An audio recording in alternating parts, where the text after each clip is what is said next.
Next is the superintendent's report. Superintendent Dixon, are you ready to come online? I am. Thank you, Mr. Chair.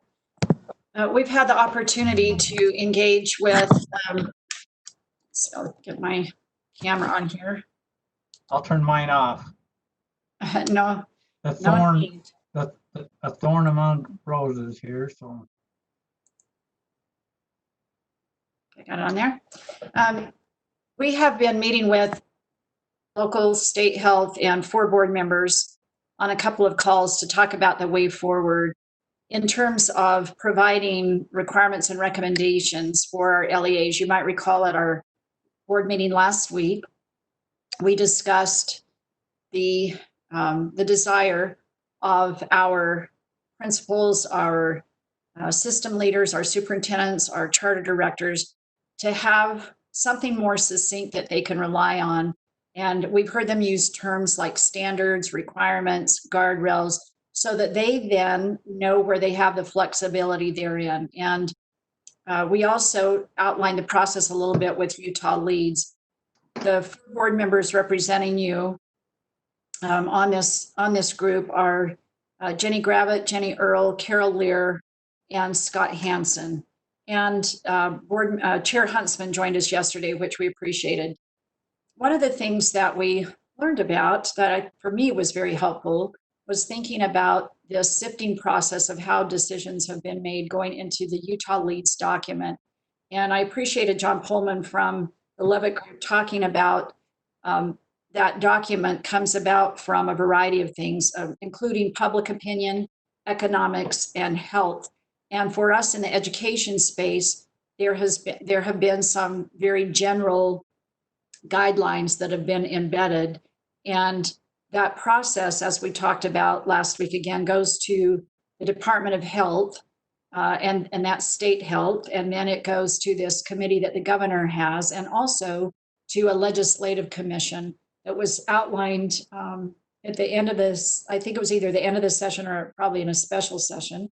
So there's this sifting process that then comes into the Utah Leads document, and the governor and his committee then make an executive order. He specifically makes an executive order, and this becomes an official document.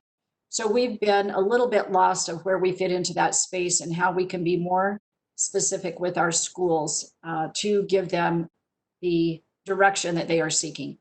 Yesterday, I felt like we had a very productive meeting, and so I'm going to turn some time over to Tiffany Stanley, and we also have a guest from the Levitt Group, Patricia Doxey, who will go through and talk a little bit more about the way we perceive to go forward, and then we would ask for your support through a motion at the end of this. So I'll turn it over to Tiffany Stanley.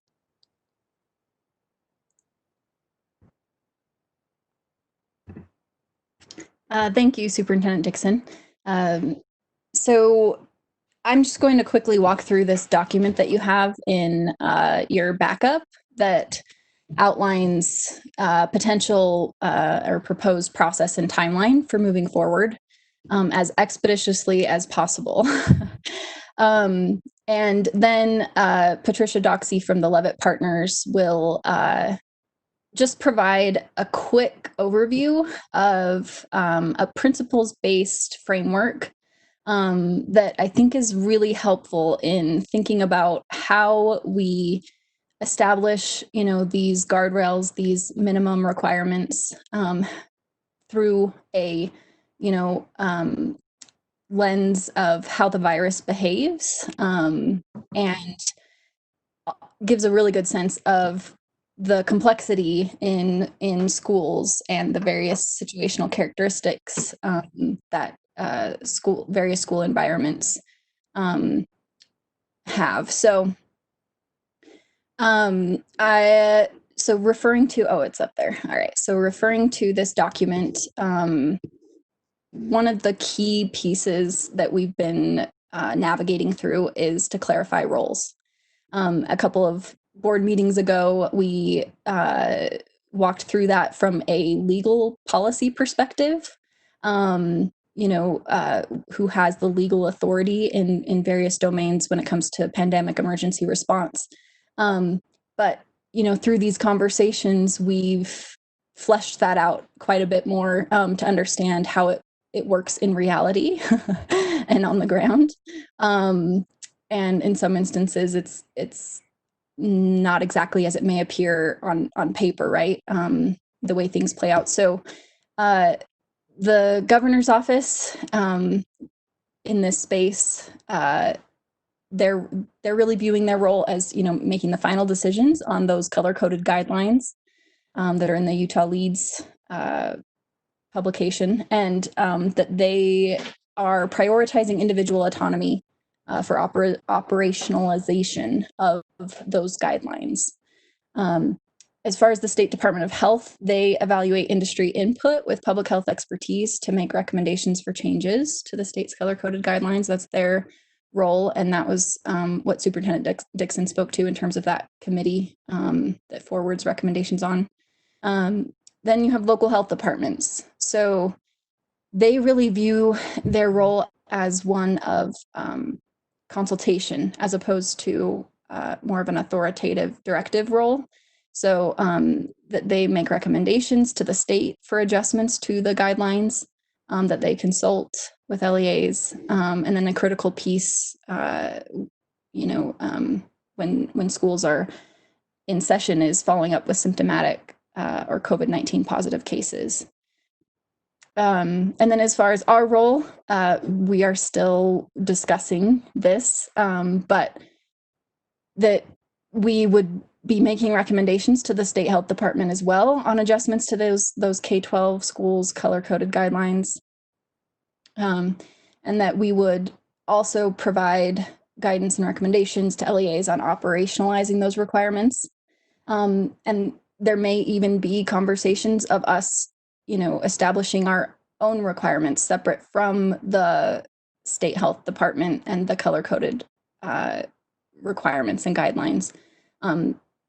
And that's really up for all of you to continue to discuss and unpack. But what I think is critical here is that in terms of what is required by executive order currently, that those guidelines they go through this process of recommendations to this committee that then are forwarded on and then authorized through executive order.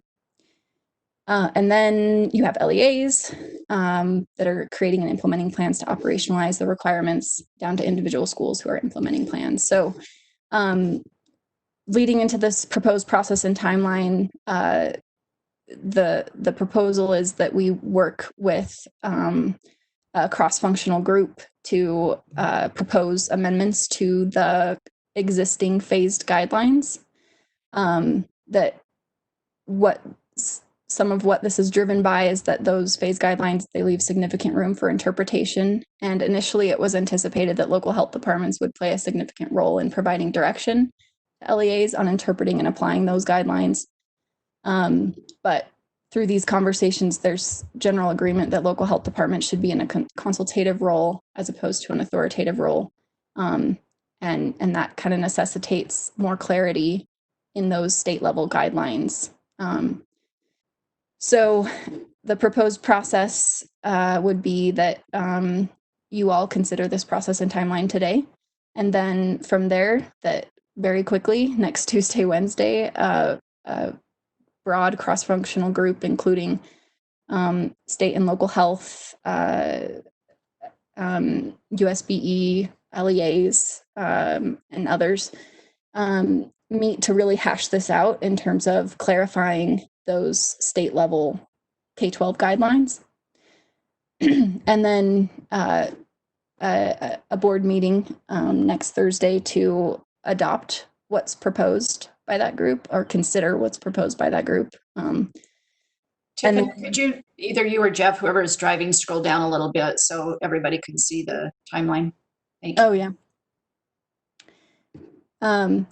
Then that initial committee that reviews recommendations from various groups on changes to the phase guidelines would meet to review what the board has recommended.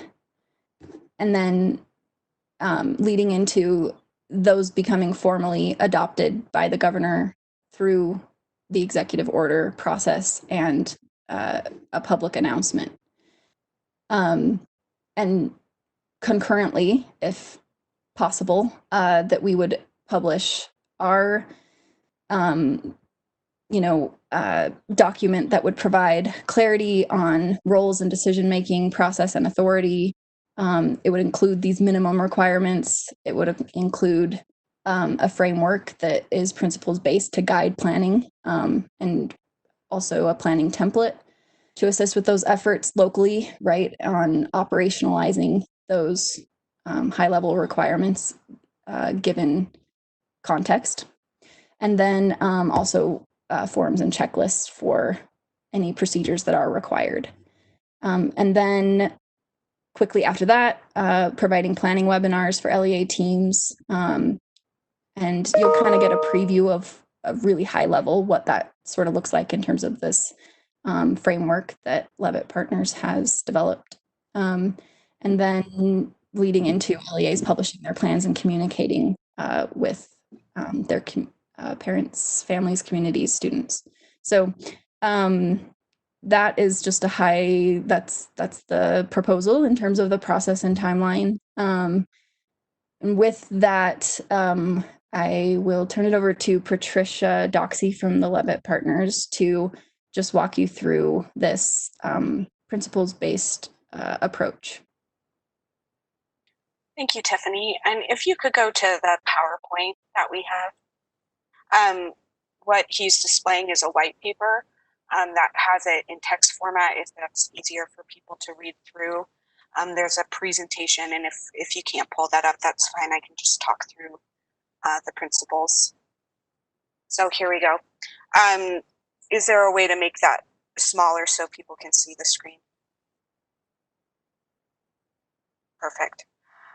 So this is a preview and understanding that schools, school board members, and LEAs are being asked to face a big problem, and it can become overwhelming. So Levitt Partners is a consulting company started by former Governor Levitt, and after he was HHS secretary, he wanted to continue to contribute to improve the system.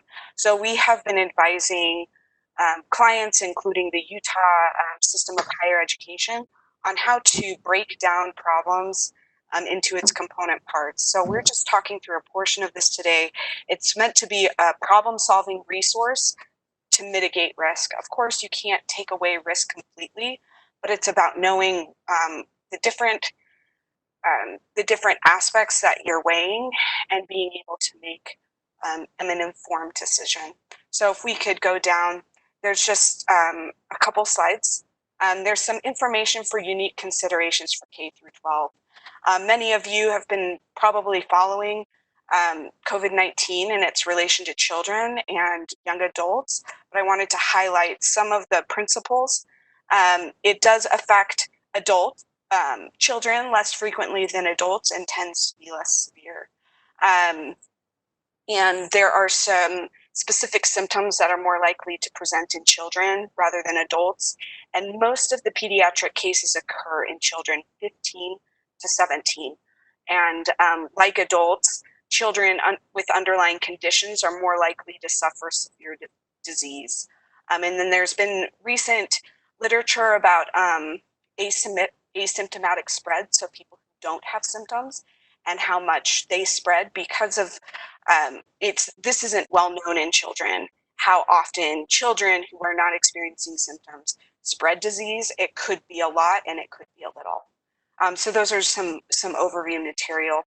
And if we could go down and look at statistics specifically related to children, both nationally through a CDC study and then specifically in Utah. So in a study February 12th through April 2nd, they found that 2% of cases presented in children. So that's just over 2,000 people. And 77% of children hospitalized with COVID-19 had an underlying condition that put them at increased risk.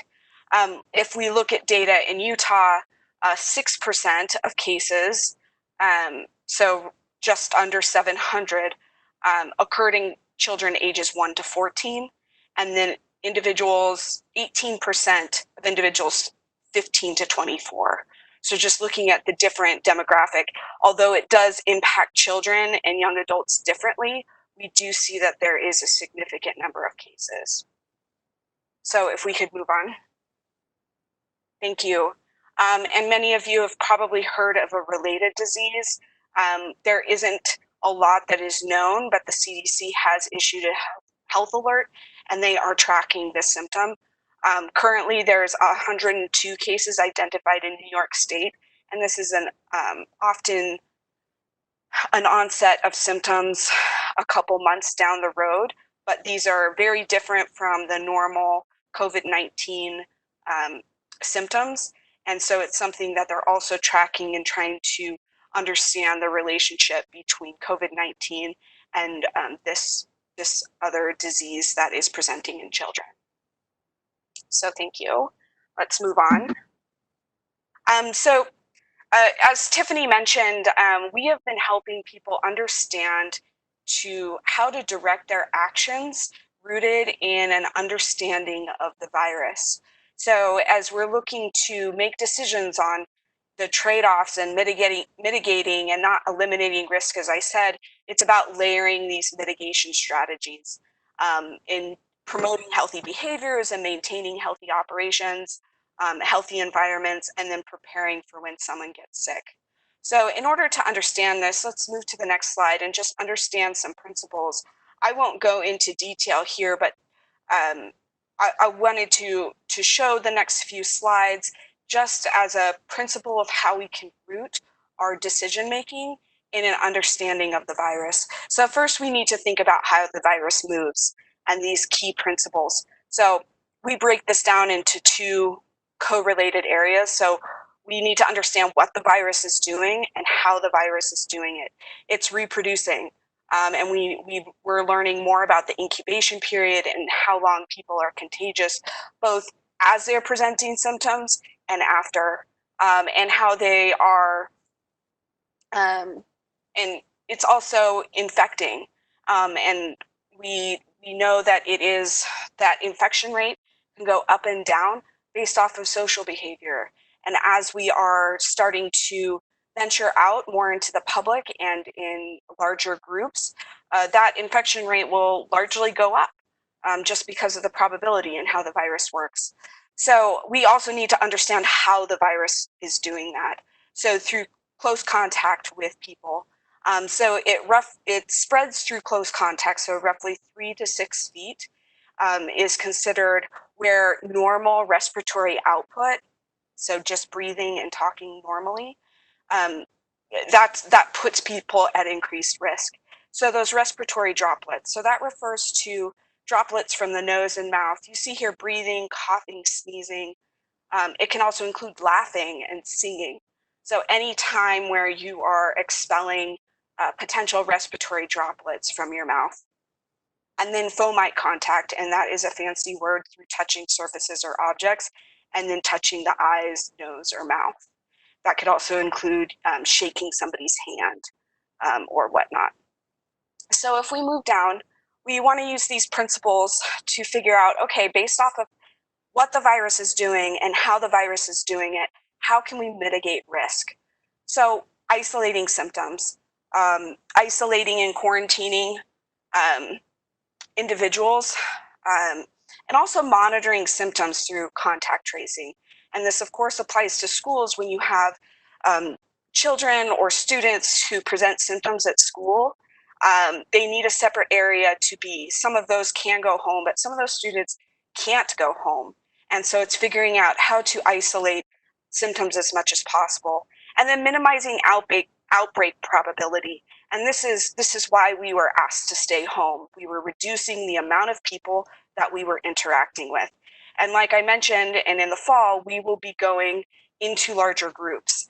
And so we need to think about, yes, we're venturing out into larger groups, larger classrooms, but how can we minimize group size where reasonable, and how can we reduce the amount of people that individuals and students and staff are interacting with on a day-to-day basis.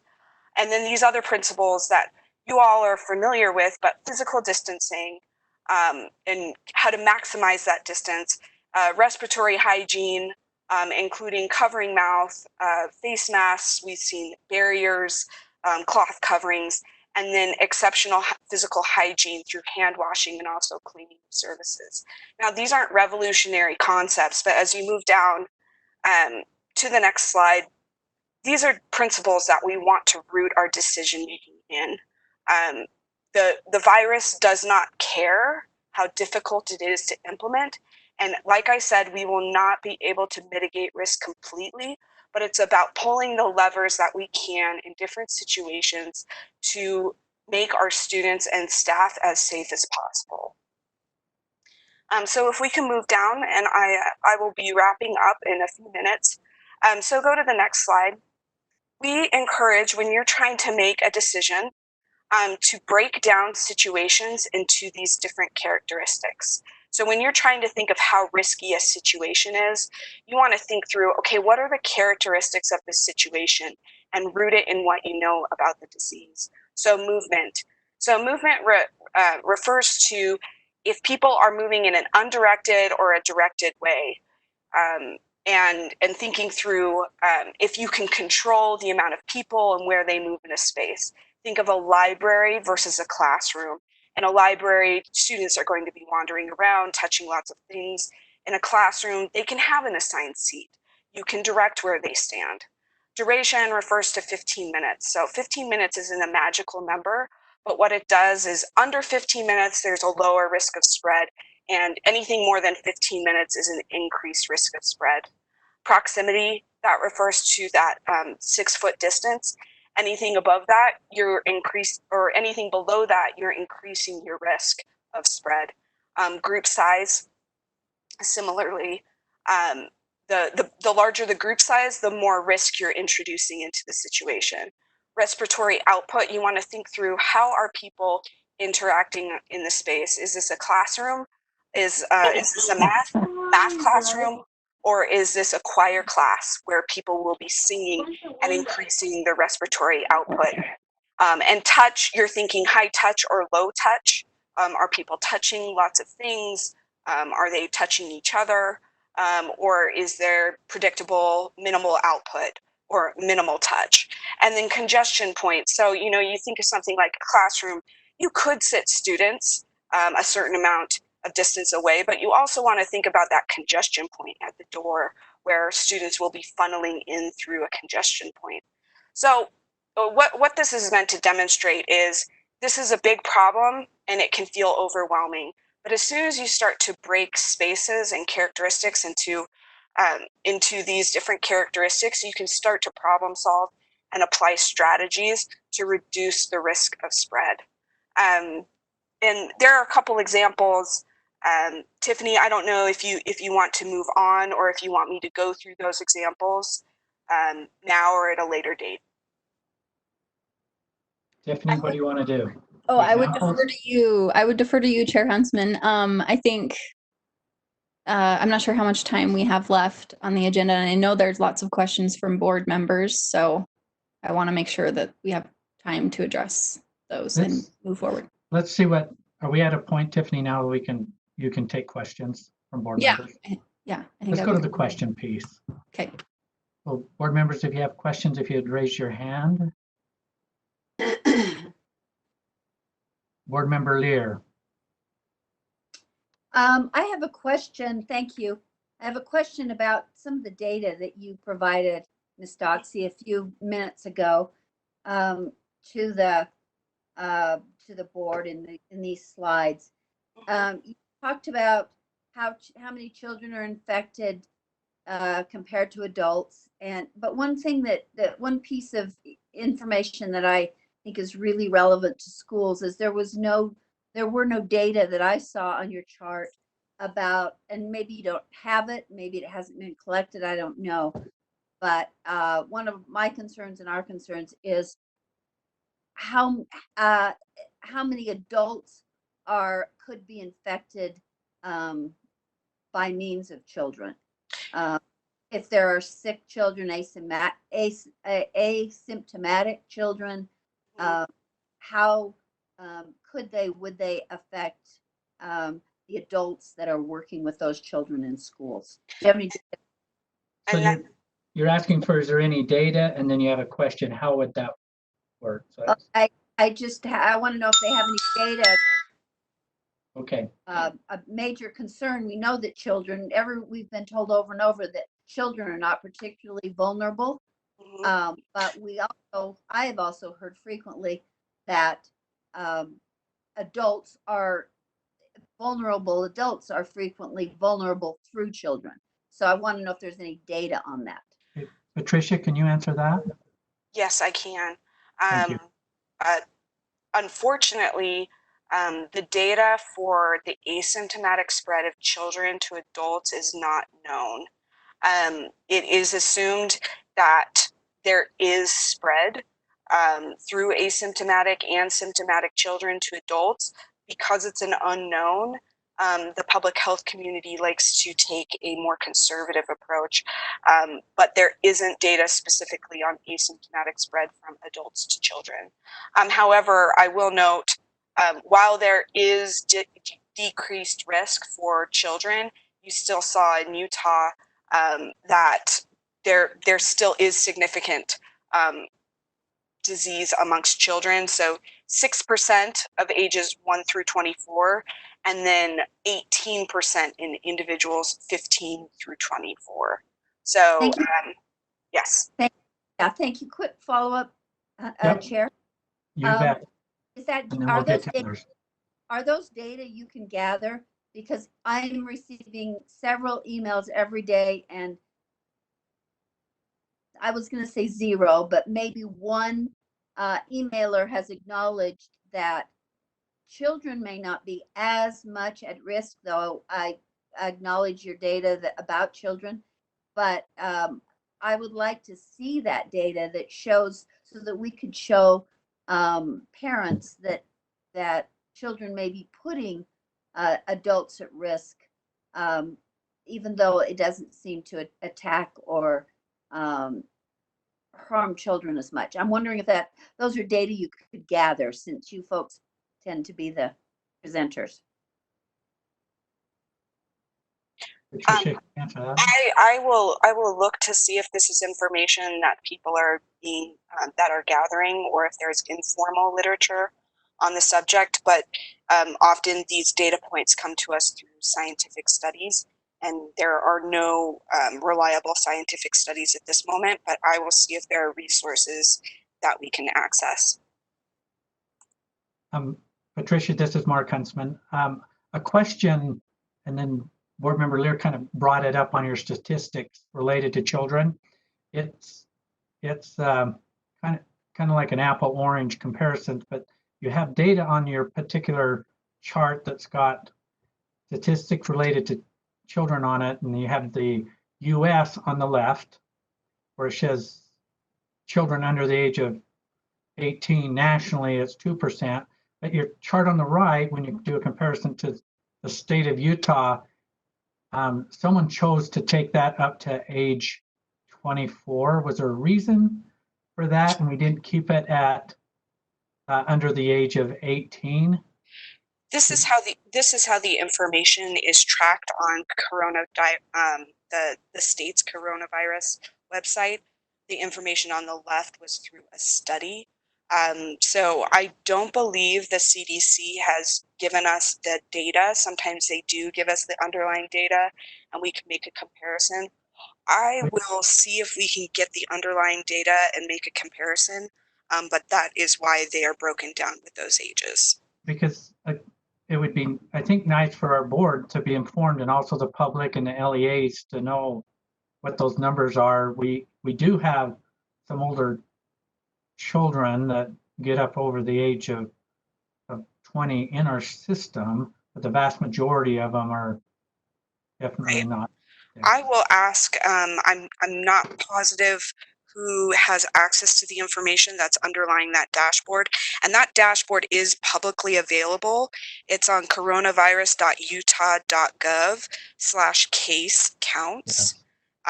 but I will see if we can get more information Because about how those break down. as we're moving forward and talking about all of our kiddos here, our students, you know, we have them in, we have elementary and then secondary and different age groups. And I think data would be pretty important as we're trying to mitigate risk moving forward. Okay, questions from board members. I'm sorry, I'm a little slow. I better run this. My Vice Chair Cummings, is somebody, I'm not seeing. Oh, yeah, Board Member Earl just raised her hand. Okay, Board Member Earl. Yeah, is there any way there, I've read some research this week and some information coming out from the World Health Organization around asymptomatic transfers. I'm just wondering, because of course we're learning new information as we have more data coming out. Is there, I guess, the health department would reviewing that and updating that regularly. Is that accurate? Updating what? Well, information as far as and I guess I'm just wondering, are we going to be taking a look at that as well, or the group taking a look at that? So I can't speak for the group here. Levitt Partners does monitor. We produced a brief on this specific conversation, which is around asymptomatic spread. For those of you who weren't aware of this conversation, the World Health Organization had a press conference where it was communicated that spread through asymptomatic people was insignificant. They quickly had a follow-up conversation in the scientific community and mostly retracted that statement. And we have prepared a brief, and I'd be happy to share that with this group. And I know that the Utah Department of Health was aware of that. We also shared our research with them. Thank you. I was follow up. No, just clarification on that. I have another question, but I think once this is over, it's dealing with this with our $2 million, but I will address that after we're over with this particular presentation. Okay. Any other questions from board members? Vice Chair Brittany Cummings, your hand's up. Is a motion appropriate? A motion would be appropriate. Okay. I move that the board approve the proposed process and timeline for clarifying and establishing minimum requirements for K-12 schools to operate under the Utah Leads Together phased guidelines. This is Board Member Newell. I'll second. Okay, we have a motion and a second. And the motion before the board is that the board approve the proposed process and timeline for clarifying and establishing minimum requirements for K-12 schools to operate under the Utah Leads Together phased guidelines. Discussion to the motion. Hanson raising his hand. Hey, Board Member Hanson. Thank you, Chair.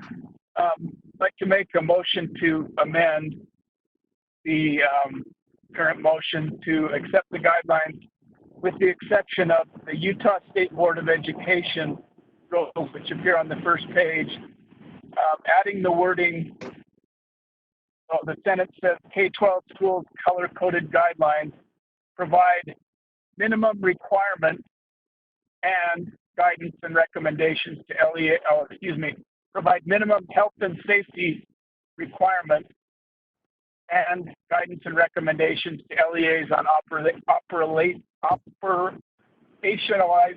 requirements.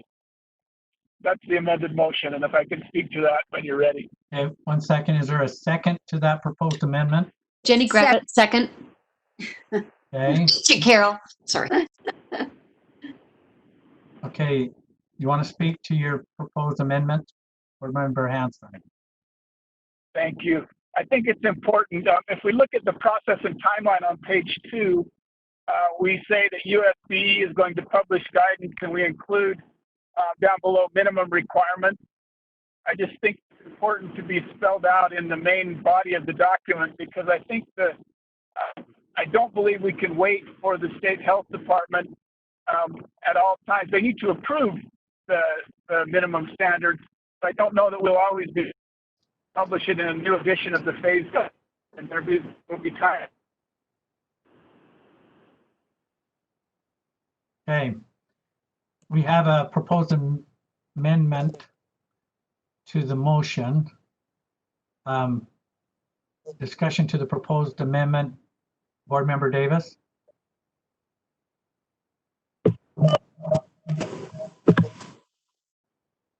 Thank you, Chair. Just a question. I think that I've been responding to people's emails and things, and people are going to start calling me Sybil. I mean, it feels like it's gone back and forth so much.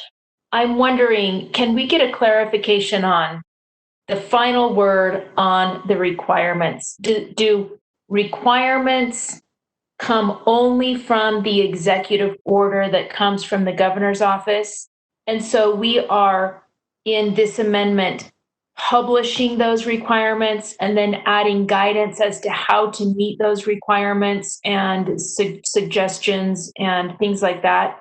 Or do the executive order requirements stand, and then we as a board add additional binding legal requirements for LEAs? Could somebody clarify that for me?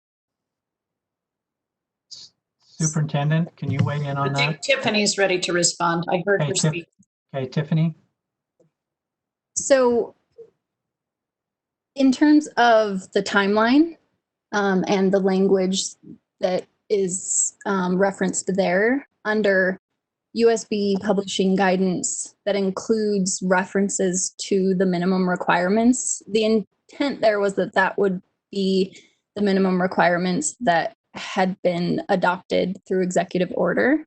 That being said, so the process sort of needs to play out. I think that the governor's office has indicated that they are interested in having these requirements be at a level to which it balances providing clarity on what LEAs and schools are expected to do at a minimum level to maintain health and safety in various school environments, but to not get super into the weeds on the how, and to still balance the need for flexibility and context, and really to allow for locals to take the principles in the framework that we sort of outlined and that we intend to provide training on, and make decisions about mitigating risk within their communities.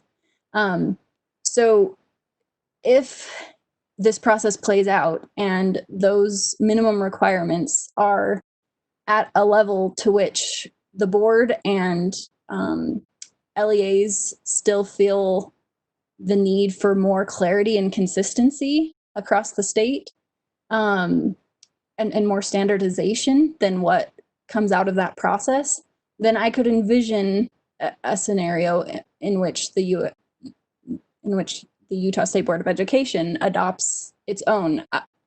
One of the challenges in that space is that if it is more restrictive than what has been provided through the governor's office, we would have to think through how that might play out in terms of the politics of that and potentially getting overturned, or what that could look like. But I think that process that we need to go through to come to agreement on what that minimum level is and what does need to be standardized across the state, and the kind of the granularity needs to play out to know where you go from there. So that's how, yeah. Hey, did you have a follow-up, Board Member Davis? No, thank you. Hey, I have a question really quick, and I'm trying to make my computer work, and I'm failing at it. I'm trying to come back and bring everything into the right context. Maybe Superintendent, I can put you on the spot here. This proposed amendment does more or less of what was already proposed. I can't make that determination right now in going back on my split screen.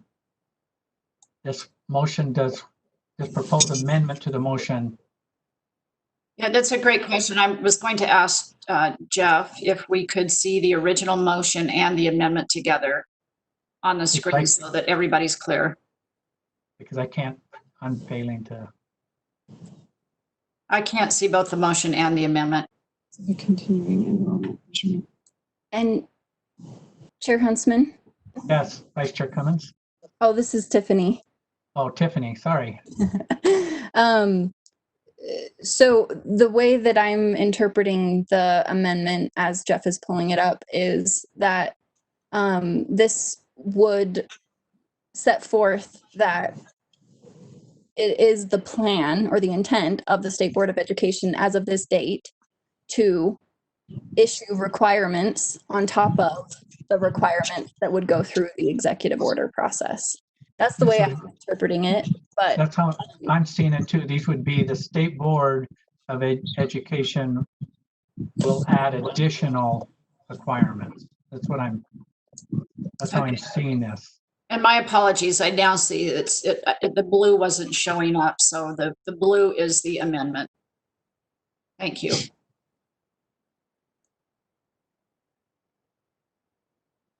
I concur. It just clarifies adding in the minimum requirements. So basically it's adding, provide minimum requirements. I would defer to Board Member Hanson, but I believe that's your intent, correct, Board Member Hanson? Who?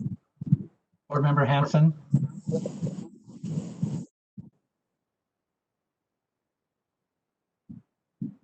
Is that, Board Member Hanson, is that your intent that to this language we're adding that blue minimum, provide minimum requirements?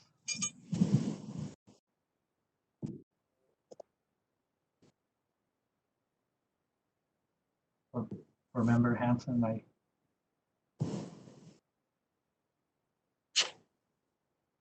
hopefully we didn't lose him. He might be out of range. I know he's on the road, sir. Okay. Well, who seconded it was Board Member Rabbit, I believe. Can you, was that your intent on your second? Yes, and then I also have a question when it's okay. Well, yeah, feel free to speak to the, we've got this amendment on the table. So in Just thinking after about, clarity. okay, so in thinking about what Tiffany just said, I guess my issue is there's no place it says requirements until in the unamended version until the local education agency. So if we are in the amendment adding requirements to the requirements, where in the parts before does it say requirements? I guess that's where I struggle with. I want it to say the word requirements somewhere. And even at the governor's office, the State Department of Health, the local health departments, nowhere does it say anybody is saying requirements. So I want it to say requirements somewhere. So Tiffany, can you answer that question about where else it might have the word requirements? yes. So one of the wonky parts about how what they've called those, phased guidelines, which is just that they've called it guidance and phased guidelines. However, it's all incorporated by executive order, so they are binding and then therefore requirements. So under governor's office, where it says makes final decisions on color-coded guidelines, that's just acknowledging that that's what they've called them. However, that wherever it says guidelines in this table, it could say requirements. And can be requirements coming from the governor's office. The State Department of Health can say guidelines, but they also have the power to say requirements. Correct? Mm-hmm. The Yes. local health department can say guidelines and can also say requirements. Correct? Yes, they do have that legal authority. Because of their legal authority. And the question is, do we want to go to that space? I see this in the proposed amendment that the Utah State Board of education is also in the guideline business. And with this amendment will be in the requirement or could go to the requirement space. Correct? I mean, that's how I see that. I believe that was the intent of the amendment. Hey, Vice Chair Brittany Cummings, your hand's up. Talking about the proposed amendment. Correct. And so I have a question about the proposed amendment because the original motion, which isn't showing up on the screen that Jeff has, stated that the board approved the proposed process and timeline clarifying and establishing minimum requirements for K-12 schools to operate under the Utah Leads Together phased guidelines. And then the amendment goes to a document and tries to change We're losing you, Brittany. So the amendment is trying to change language in a document that isn't referenced in the original motion. That is correct. And so I'm just wondering if the is appropriate in the way it's stated, but I also have a just question about it conceptually. But anyways, I'm just wondering about the appropriateness of the amendment. But it's almost like it's amending the proposed process, because isn't this included in the proposed process? So the particular part that he's referencing is actually role clarity. And so I don't know, I mean, I guess if we want to, the roles that have been defined, and so are we taking upon ourselves a role that wasn't defined by this group to, and it already talks about operationalizing the requirements that will be established by the governor's office. And so I'm just questioning this, like technically as to what role we have, as well as just is this motion, does it match the original? And that's where I'm trying to figure out also, is the proposed motion adding to or is the amendment adding to or taken away from the proposed motion? And what's being done here is it's adding to words that are in the proposed. Isn't this part of the proposed process that hasn't been played out? Is that how I'm seeing it? I mean, is that? Okay, so I guess then can I ask a follow-up question then, if that's the assumption that we're gonna go with, is then if this role clarity was defined by the group that got together and we take upon ourselves additional requirements inside that role clarity that was decided, I just have a concern about that, similar to the discussion that we had last month, that the requirements be established by the governor's office, and that we provide guidelines and recommendations to operationalize those requirements. And so I would speak then against the amendment and move forward with the requirements that we will work on with others as we move forward. Which all comes back to us supposedly next week. Superintendent, can you weigh in on Brittany's question, because it was kind of breaking up and I didn't get all of it, but I got part of it. Well, if I understood it correct, you were breaking up a lot for me as well, so I missed a lot of it. But I think either way with the motion, as we engage in the work next week, part of that is to get clear on behalf of the LEAs what is required. We've used words like guardrails and required, and that's what they're asking for. So filling in some of those blanks around those issues, and then really the bulk of the intention of the motion is to get your approval to engage in the process so that it's clearly outlined instead of this nebulous process that we've had in the past. Engaging in these work groups that are outlined in the process, I think, will then enable us to flesh out that language. So either way, I think the motion can work, but if it creates confusion about the roles, that's something you all need to decide. We can do the work regardless. Just whatever your preference is, if I heard your question correctly. Did you have a follow-up, Vice Chair Cummings? And then I'll go to, if not, I'll go to these other questions. Sorry, I just modified my speaker. Is that better? Yes. Okay, sorry. So just to clarify, thank you for restating. So it's just clarifying that I would like to speak against the amendment because I think the original motion is to work on those requirements together, and then next step, provide the guidance, the operational guidance. And so I want to make sure that we're not going to work on requirements and then in the process of guidance, we actually add additional requirements. So I'm going to speak against the amendment. Thank you for your answer. All right. Board Member Mark Marsh. Jeez. Thank you, Chair Huntsman. I also would speak against the amendment to the main motion. The main motion clearly states that the governor is instating an executive order, which is the requirement that we will be doing. And he is doing that in consultation with the health departments, local, county, and state, to make sure that he makes the right decision that affects all of us. But for us to step into the lane of starting to make requirements again goes back to that discussion that that's not our place. The governor and the health departments make the requirements. The local LEAs have to make it happen in their district by enacting it in the best way that fits their district or their school or their charter school, however that might be. And it's our job to assist them in acquiring things that they might need, or giving them ideas, or helping them with the guidance to be able to match that requirement. So I would ask that we not vote for the amendment, but to stay with the main motion. Okay. Thank you. Board Member Earl.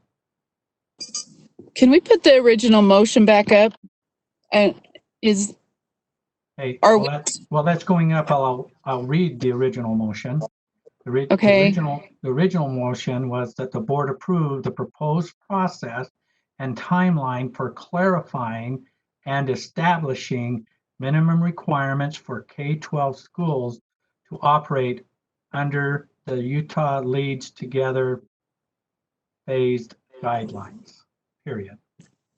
Okay, and so the amendment, where is that located to? I just don't have it The amendment was to this document. Okay. To make recommendations to the this is on USB's role in this, is make recommendations to the state health department on adjustments to K-12 school color-coded guidelines, provide minimum requirements, guidance, and recommendations to LEAs on operationalizing requirements. Sorry, that was a mouthful for me. So it's adding.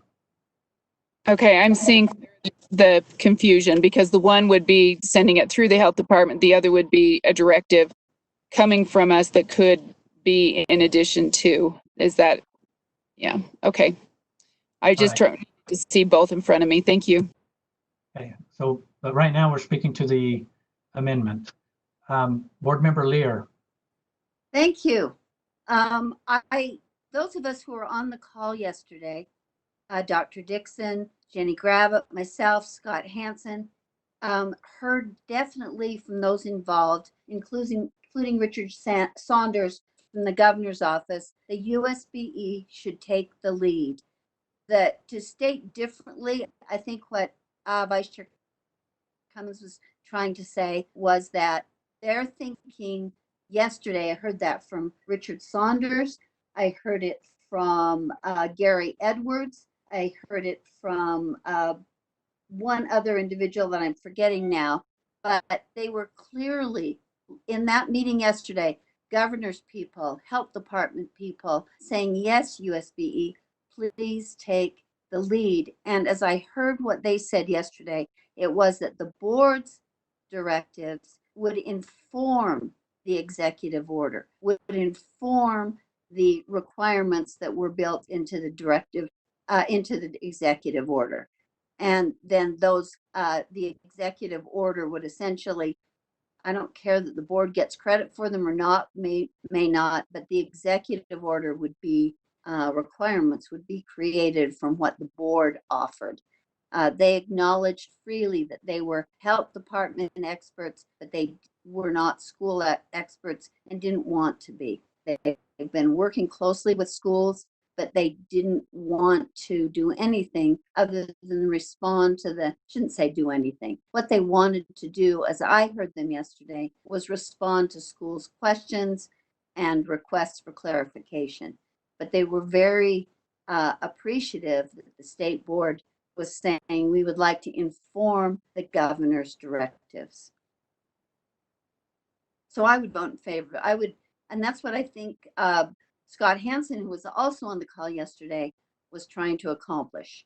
And I would like to be responsive to those people on that call yesterday, as well as what we're hearing from LEAs. So I would speak in favor of that motion. Okay. Board Member Davis.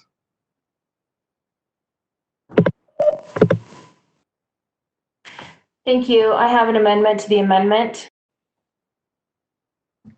I move that we change the amendment to read, make recommendations to the State Health Department on adjustments to K-12 schools, color-coded guidelines, comma, communicate minimum requirements, comma, and provide guidance and recommendations to LEAs on operationalizing requirements. And I'd like to speak to the motion. I would second that, Mark Marsh.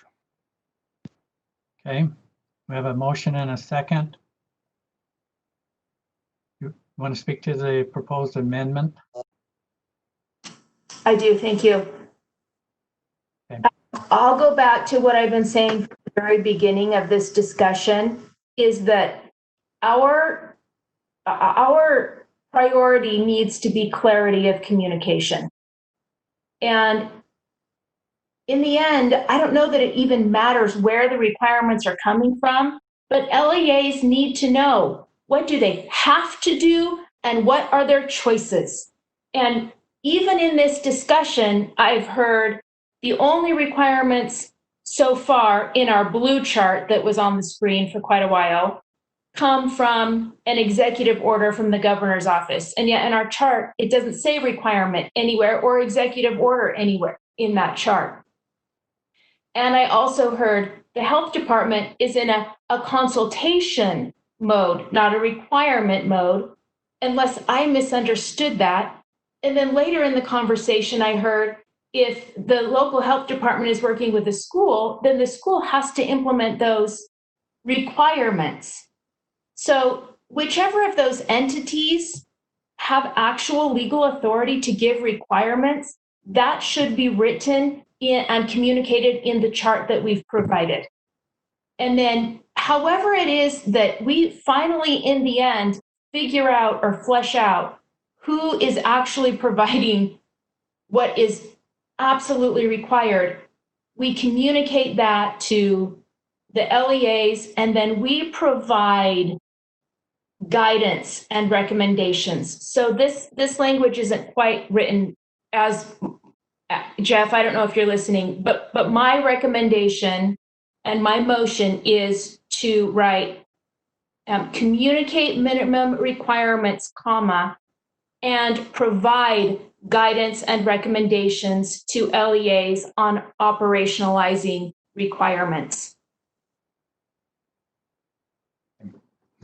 And if we need to add a requirement to the executive order, I'm sure that we can vote on that at that time. But I'm not getting the sense from anyone that they want to pile on a bunch of requirements on top of the executive order right now.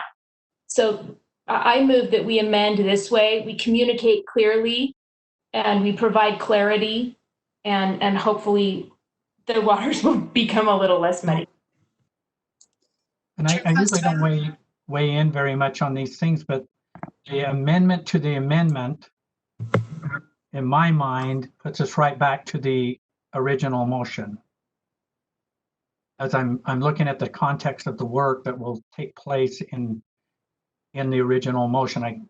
If I'm wrong, Superintendent, can you somebody tell me I'm wrong? But Yeah. amendment to the amendment puts us right back into that space. So I'm just trying to help guide the discussion. Yeah, I think this is where we've gone awry a little bit. So the original motion by Brittany, this is where I admit that I got confused a bit. The original motion by Vice Chair Cummings was really about the process. So it was the focus of here's how to get to this place to describe what several board members have just described. And that was the motion is to look at that abbreviated timeline and the process and the way forward. The roles in that blue chart was just a point of reference to talk about how the various roles have been playing out and how we see these various roles. So Board Member Davis is correct that there was conversation about they have a role to play in the overall Utah leads and the way forward, but they also have authority as local and state health authorities at any given time with their schools.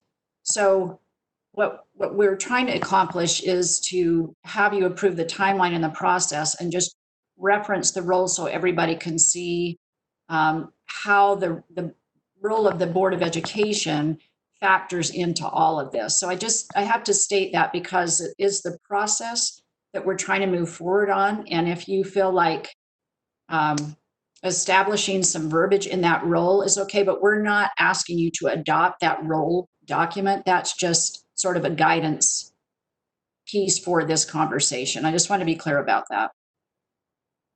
Okay, well, I think you just supported my thought on this, that we're getting the cart before the horse just a little bit, but then it's coming back to this amendment to the amendment puts us almost right back to the same space of the original motion. Okay, board member questions or comments to the proposed amendment to the amendment? Board member Mark Marsh. I think you're right, Chair Huntsman. Cindy's got us almost back to the beginning point. I think we just need to kind of stay with the main motion that we have, and then from there we can go on out. I still feel we're just the information and communication part of this process. Okay. Board member Jenny Gravitt. Thank you. I wasn't sure whether this is the appropriate time to speak after Superintendent Dixon's comment, because we are speaking about process, but since we do have this amendment to the amendment on the table, I just wanted to add that there are enough of us who didn't get this message that I think Cindy Davis's amendment to the amendment is important, because for me as a teacher, whoever does it, I really, really want somebody to take away the burden from me as a teacher to make all of these other decisions. I want to focus on my teaching. I want to make the decisions to meaningfully teach. And the teachers I know, we are begging for some minimum requirements, and I want it clearly stated. There's too much hedging, I feel, and I'm not, saying that to anyone specifically, but I just feel like we need to be very clear, and I want it to say somewhere, not not the word guidelines, not the word, I want it to say minimum requirements, because I don't want to take the political fall as a teacher. I'll take it other places, but as a teacher, I want to teach, and I want somebody to tell me what I need to do, and then I can work within those parameters. So I support the amendment to the amendment if we are talking about it. And I think that's clarity. So thank you, Cindy Davis. Okay. Cindy, your hand's still up. Yeah, thank you. I just went back. I'm not sure if the motion that was read is the same one that's in our agenda item. It's not on our shared screen, so I went to another computer. And it does talk about establishing minimum requirements, but back in the original recommended action, if that's the motion we're talking about originally, what is the proposed process that we are approving? It seems like the amendment explains the proposed process. So maybe someone could just show us where it's written in black and white. Is the proposed process that we provide guidance to LEAs as to how they implement executive order requirements? Or is the proposed process in the original motion that we are creating minimum requirements that we're going to add on top of the executive orders? I just think we need some clarity as to know how to vote on these. Chair Huntsman, could I weigh in and maybe provide clarity on? Yes. So going back to the motion, the original motion that I think was in the backup, if we could, it is probably out of place to try to give you language to amend the motion, but hearing what everybody's saying, it's clear from the field and from board members who have weighed in on the requirement piece. So I'm wondering if we could go back to the motion that was in the, I don't know if it was the original because it's not on the screen, but amending the process to include the board adding additional requirements.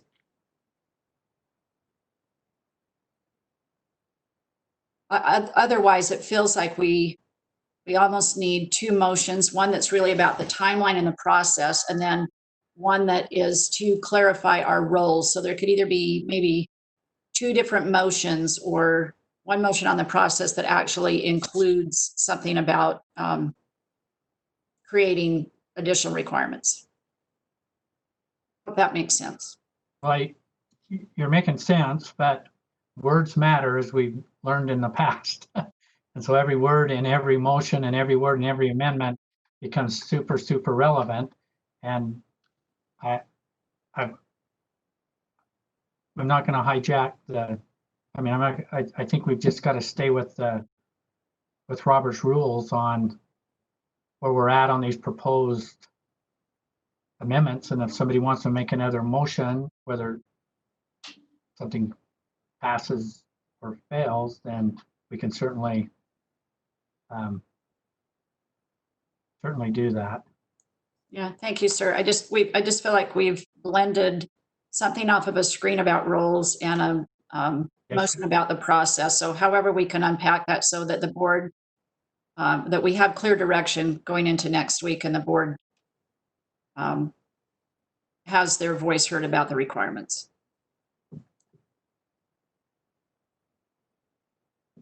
Okay, well, we have a proposed amendment before us. Any other discussion to the proposed amendment? I'm not seeing any hands, so we're going to vote on the proposed amendment to the amendment. And the proposed amendment to the amendment would read like this. Make recommendations to the State Health Department on adjustments to K-12 schools, color-coded guidelines. The amendment would say communicate minimum requirements. That's part of the amendment. The amendment then would continue and provide guidance with another word added in the amendment to the amendment requirement and recommendations. Sorry, I did not add the word requirements a second time. What's that? You didn't say the requirements a second time? I did not add that word a second time. Thank you. Can you see what I see? Anybody? Okay. So basically it's putting communicate minimum requirements in between guidelines and provide, as I'm shown here. So I'll state what the amendment to the amendment would say. Make recommendations to the State Health Department on adjustments to K-12 schools, color-coded guidelines, comma, communicate minimum requirements, comma, provide guidance and recommendations to LEAs on operationalizing requirements. The word "and" should be put in before the word "provide." So it reads, communicate minimum requirements and provide guidance. Thank you. Can you see what I see, Board Member Davis? You're seeing it on your screen. Thank you. Yes. Okay. I'll restate it again. The amendment to the amendment would read, make recommendations to the State Health Department on adjustments to K-12 schools, color-coded guidelines, comma, communicate minimum requirements, comma, and provide guidance and recommendations to LEAs on operationalizing requirements, period. Okay, we're voting on the amendment to the amendment.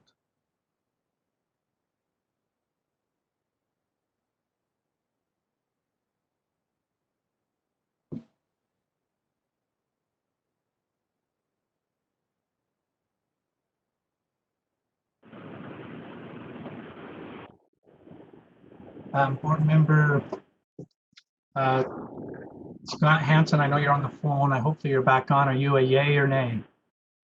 I'm back on. I'll be a yay on this one. Okay.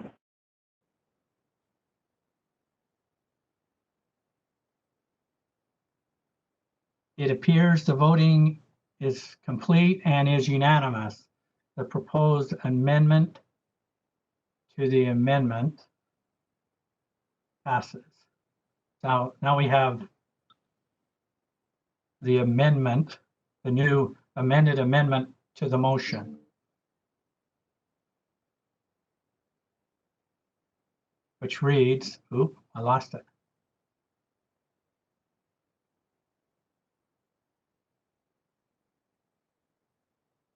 That on the USBE's role in the document to read, make recommendations to the State Health Department on adjustments to K-12 schools, color-coded guidelines, comma, communicate minimum requirements, comma, and provide guidance and recommendations to LEAs on operationalizing requirements, period.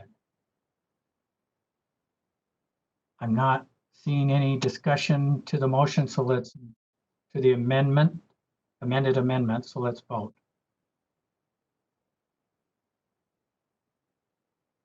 Board Member Scott Hansen, you're on the phone. Are you a yay or nay? Vote aye. Chairman, aye. Thank you. I have your vote.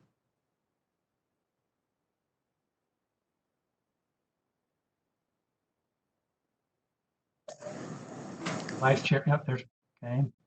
This is Lorraine. Is Board Member Belknap still on the phone? She is not. She had to step off. She was not on the last vote.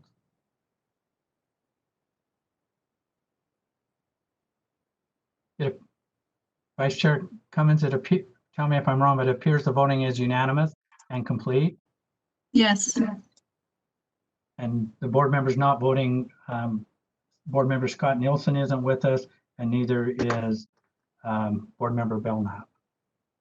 Okay, now the motion before the board is that the board approve the proposed process and timeline for clarifying and establishing minimum requirements for K-12 schools to operate under the Utah Leads Together phased guidelines as amended.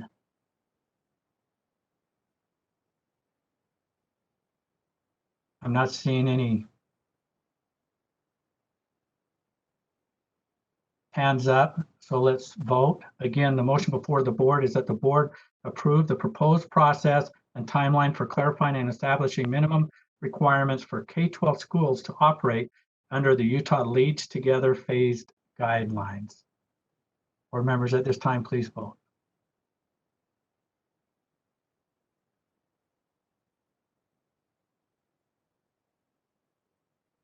Board Member Scott Hansen, are you still with us? He's in some bad cell coverage.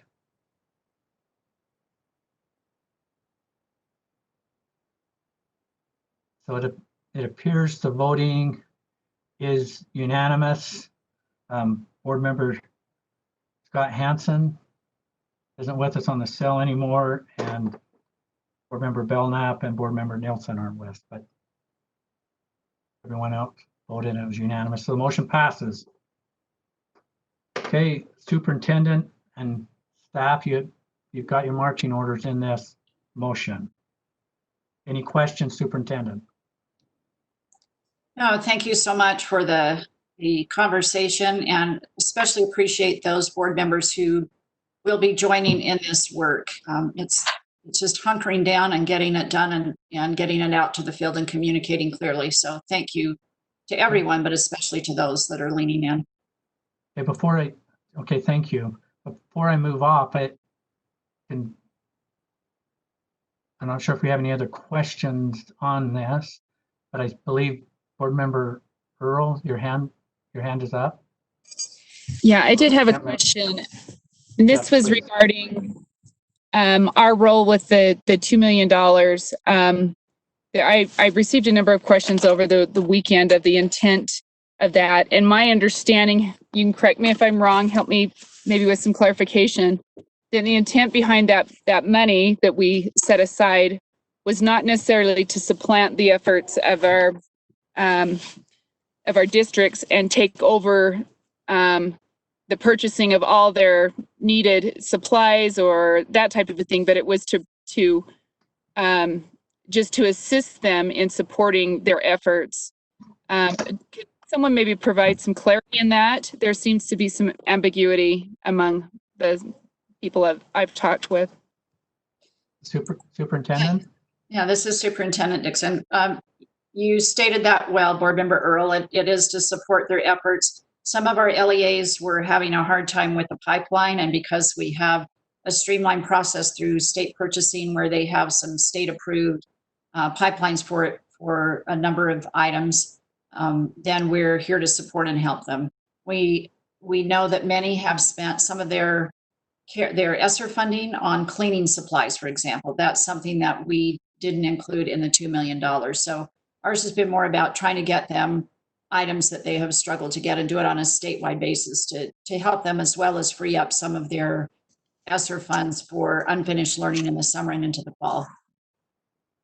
Okay, thank you. I just wanted to make sure I understood that. I exactly what you said is how I understood it, not necessarily that we were going to take care of all their needs and, that requests and stuff, but we would support in those areas of need. So Okay, thank you. correct. Thank you. Okay, board members, I think, I'm not seeing any other hands, but there's a few checks still left and on your voting. Okay, thank you, Superintendent.